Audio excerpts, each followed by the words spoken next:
নতুন নিয়মে বাংলাদেশ পুলিশের কনস্টেবল পদে নিয়োগ।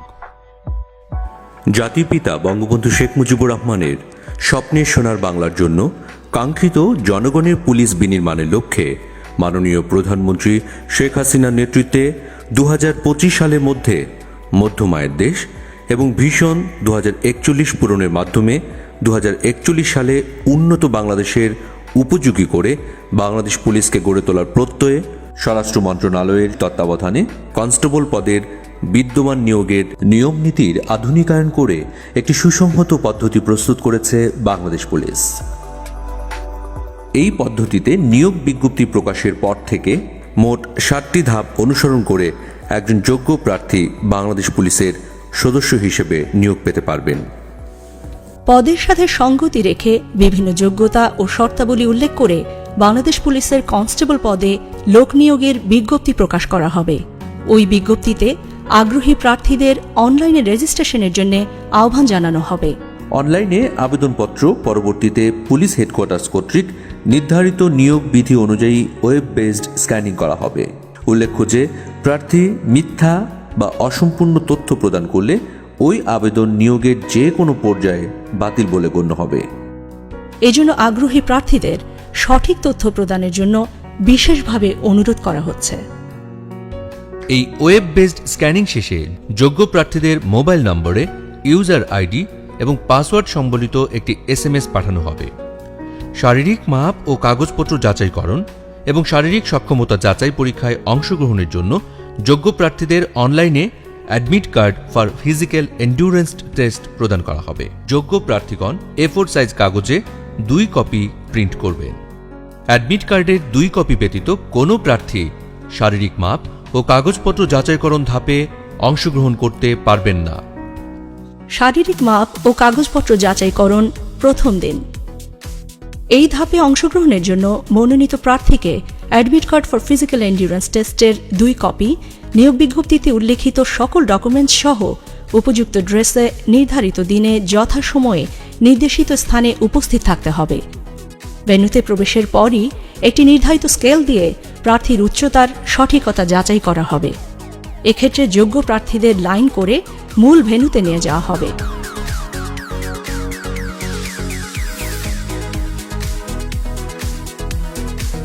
সেখানে বিজ্ঞপ্তিতে উল্লেখিত শর্তানুসারে প্রার্থীদের উচ্চতা, ওজন ও পুরুষ প্রার্থীদের ক্ষেত্রে বুকের মাপ পরিমাপ করা হবে।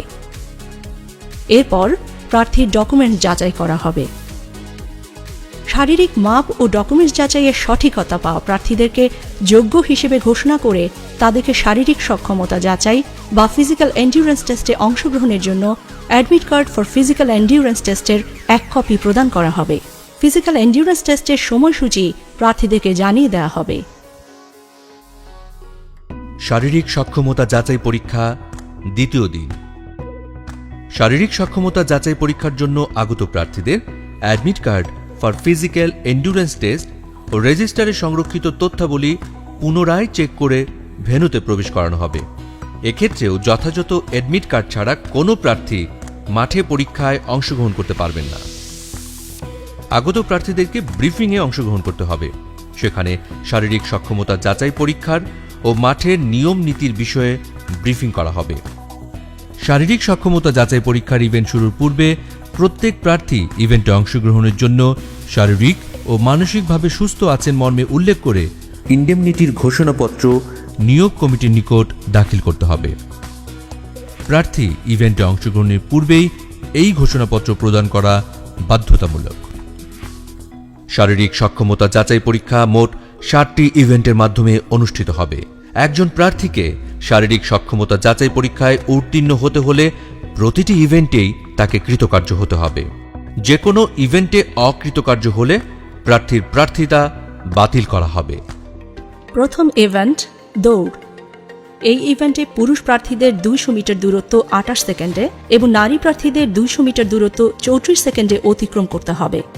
দৌড় শুরুর পূর্বে প্রার্থীদেরকে দৌড়ের নিয়মকানুন বিষয়ে ব্রিফিং করা হবে। দৌড়ের ক্ষেত্রে প্রার্থীকে চুনের দাগ বা চেক পয়েন্টের পেছনে সিটিং পজিশন নিতে হবে। কোনো প্রার্থী যদি চুনের দাগ স্পর্শ করেন কিংবা হুইসেল ব্যতীত দৌড় আরম্ভ করলে সরাসরি ডিসকোয়ালিফাইড হবেন। এই ইভেন্টে উত্তীর্ণ প্রার্থীরাই পরবর্তী ইভেন্টে অংশগ্রহণ করার সুযোগ পাবেন। দ্বিতীয় ইভেন্ট পুশ আপ। এই ইভেন্টে পুরুষ প্রার্থীদের 35 সেকেন্ডে 15টি পুশ আপ ও নারী প্রার্থীদের 30 সেকেন্ডে 10টি পুশ আপ দিতে হবে। ইভেন্ট শুরুর আগেই প্রার্থীদেরকে পুশ আপ ইভেন্টের নিয়মকানুনের বিষয়ে ব্রিফিং করা হবে। পুশ আপে বডি, হেড, ব্যাক পার্ট এবং হিপ একই লেভেলে অর্থাৎ স্ট্রেট থাকতে হবে। হিপ ডাউন থাকবে, হাঁটু সোজা থাকবে এবং কোনো অবস্থাতেই মাটিতে স্পর্শ করবে না। আপ অবস্থায় এলবো স্ট্রেট এবং ডাউন অবস্থায় এলবো বেন্ড থাকবে। আপ থেকে ডাউনে গিয়ে আবার আপে আসলে একটি পুশ আপ কাউন্ট করা হবে। বাঁশি দিলে প্রত্যেক প্রার্থীকে পুশ আপ শুরু করতে হবে। কোনো প্রার্থী উল্লিখিত নিয়মের ব্যত্যয় করলে ডিসকোয়ালিফাইড হবেন। এছাড়াও এরপর নির্ধারিত সময়ের মধ্যে পুশ আপ সম্পন্ন করতে না পারলে প্রার্থী ডিসকোয়ালিফাইড হবেন। এই ইভেন্টে কৃতকার্য হওয়া প্রার্থীগণ পরবর্তী ইভেন্টের জন্য মনোনীত হবেন।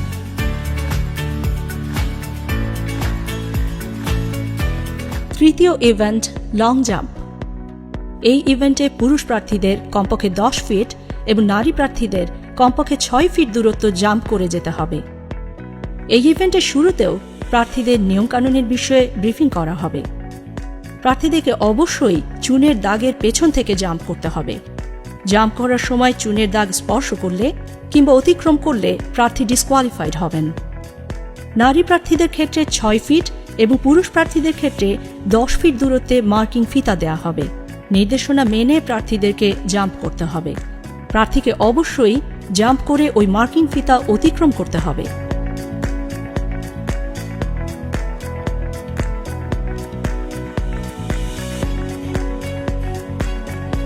এক্ষেত্রে প্রার্থী মার্কিং ফিতা অতিক্রমে ব্যর্থ হলে ডিসকোয়ালিফাইড হবেন।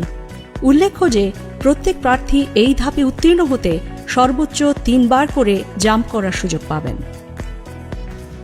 চতুর্থ ইভেন্ট হাই জাম্প। এই ইভেন্টে পুরুষ প্রার্থীদের জাম্প করে 3.5 ফিট ও নারী প্রার্থীদের 2.5 ফিট উচ্চতা অতিক্রম করতে হবে। ইভেন্ট শুরুর পূর্বেই প্রার্থীদেরকে ইভেন্টের নিয়মকানুনের বিষয়ে জানিয়ে দেওয়া হবে। ইভেন্ট পরিচালক বাঁশি দিলে প্রত্যেক প্রার্থী দৌড়ে এসে জাম্প করে নির্ধারিত উচ্চতা অতিক্রম করবে। জাম্প করার সময় ক্রসবার স্পর্শ করলে বা ক্রসবার পড়ে গেলে কিংবা জাম্প করার পর প্রার্থী জাম্পিং পিটের মধ্যে না থাকলে ডিসকোয়ালিফাইড হবেন। উল্লেখ্য যে প্রত্যেক প্রার্থী এই ধাপে উত্তীর্ণ হতে সর্বোচ্চ 3 বার করে জাম্প করার সুযোগ পাবেন। এই ধাপে উত্তীর্ণ প্রার্থীরাই কেবলমাত্র পরবর্তী দিনের শারীরিক সক্ষমতা যাচাই পরীক্ষায় অংশগ্রহণ করতে পারবেন। হাই জাম্প ইভেন্টের মাধ্যমেই শারীরিক সক্ষমতা যাচাই পরীক্ষার দ্বিতীয় দিনের কার্যক্রম শেষ হবে। শারীরিক সক্ষমতা যাচাই পরীক্ষা তৃতীয় দিন। শারীরিক সক্ষমতা যাচাই পরীক্ষার তৃতীয় দিনে নির্দেশনা অনুযায়ী প্রার্থীদের যথাসময়ে নির্ধারিত স্থানে উপযুক্ত পোশাকে উপস্থিত থাকতে হবে। তৃতীয় দিনের শুরুতেও প্রার্থীদের ব্রিফিং করে ওই দিনের কার্যক্রমের বিষয়ে অবহিত করা হবে। ব্রিফ শেষে প্রার্থীদের পুনরায় ইভেন্ট স্থলে নিয়ে যাওয়া হবে। পঞ্চম ইভেন্ট দৌড়। এক্ষেত্রে পুরুষ প্রার্থীদের 1600 মিটার দূরত্ব 6 মিনিট 30 সেকেন্ড এবং নারী প্রার্থীদের 1000 মিটার দূরত্ব 6 মিনিটে অতিক্রম করতে হবে। দৌড় শুরুর পূর্বে প্রার্থীদেরকে দৌড়ের নিয়মকানুন বিষয়ে ব্রিফিং করা হবে। দৌড়ের ক্ষেত্রে প্রার্থীকে চুনের দাগ বা টেক পয়েন্টের পেছনে সিটিং পজিশন নিতে হবে। এক্ষেত্রে একই রিদমে দৌড়ে অংশগ্রহণ এবং অনুশীলনের প্রয়োজনীয়তা রয়েছে। এই ইভেন্টে উত্তীর্ণ প্রার্থীরাই পরবর্তী ইভেন্টে অংশগ্রহণ করার সুযোগ পাবেন। ষষ্ঠ ইভেন্ট ড্র্যাগিং। এই ইভেন্টে পুরুষ প্রার্থীদের 150 পাউন্ড ওজনের টায়ারকে টেনে 30 ফুট দূরত্ব এবং নারী প্রার্থীদের 110 পাউন্ড ওজনের একটি টায়ারকে টেনে 20 ফুট দূরত্ব পর্যন্ত নিতে হবে। ইভেন্ট শুরুর আগেই প্রার্থীদের ড্র্যাগিং ইভেন্টের নিয়মকানুনের বিষয়ে ব্রিফিং করা হবে। টায়ারের রশিকে কোমরের সাথে লাগিয়ে সামনের দিকে মুখ করে টেনে নিতে হবে। ড্র্যাগিং শুরুর বাঁশি দিলে প্রত্যেক প্রার্থী ড্র্যাগিং শুরু করবেন। এক নাগারে ড্র্যাগিং করতে হবে। এক্ষেত্রে যদি কোনো প্রার্থী বসে পড়েন কিংবা থেমে যান কিংবা নিজের ট্র্যাকের বাইরে টায়ার নিয়ে যান তাহলে প্রার্থী ডিসকোয়ালিফাইড হবেন। এছাড়াও দূরত্ব অতিক্রমে ব্যর্থ হলেও প্রার্থী ডিসকোয়ালিফাইড হবেন।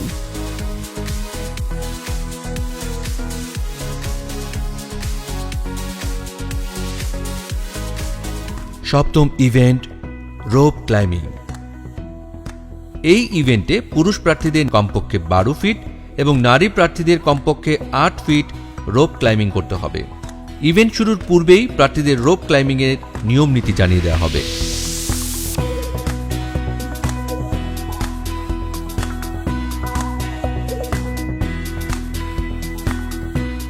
বাঁশি দিলে প্রার্থীরা রোপ ক্লাইম্বিং শুরু করবেন।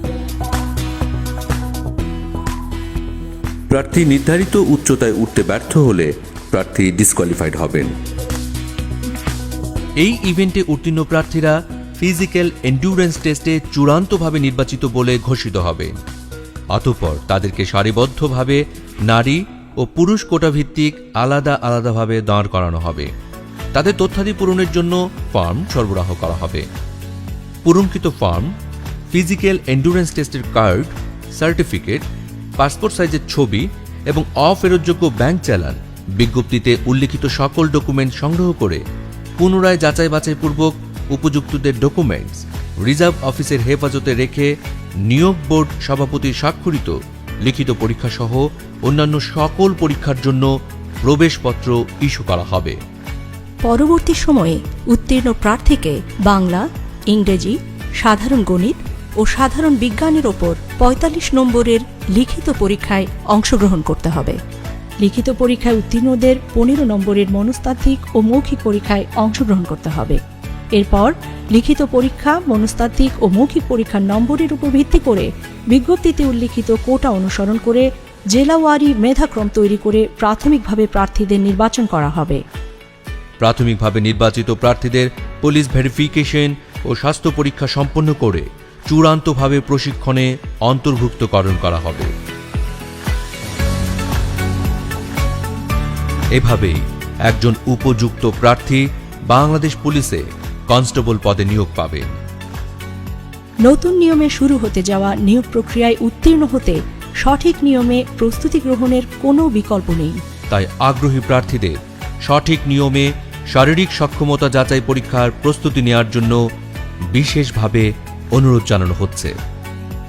আপনি কি সৎ? আপনি কি সাহসী?